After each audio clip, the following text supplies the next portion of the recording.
জনাব তারেক জিয়া, আপনি স্পষ্ট করুন আপনার বিবেক এবং মুখ কোথায় বর্গা দেওয়া আছে।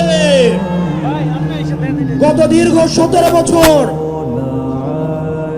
বিএনপি জামাতের অসংখ্য নেতা কর্মী গুম হয়েছে, খুন হয়েছে এই রাষ্ট্র ব্যবস্থা সংস্কারের জন্য।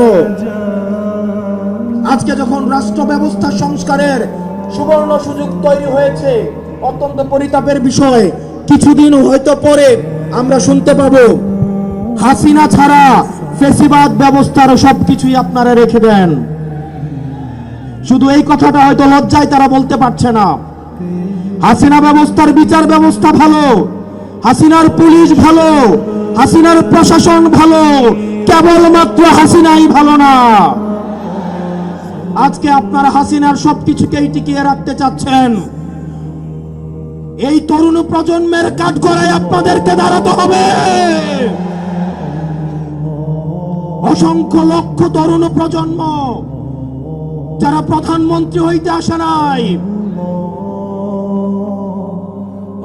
শুধুমাত্র এই দেশটাকে ভালোবেসে রাস্তায় নেমে এসে বুকের তাজা রক্ত ঢেলে দিয়ে হাসিনাকে ভারতে পালাতে বাধ্য করেছে। যারা হাসিনার ব্যবস্থা টিকিয়ে রাখতে চাইবে, আমার ভাই আবরার ফাহাদের মতো, আমার ভাই হাদির মতো, আমার ভাই আলিফের মতো আমরা যুগে যুগে রাস্তায় নেমে আসবো ইনশাআল্লাহ।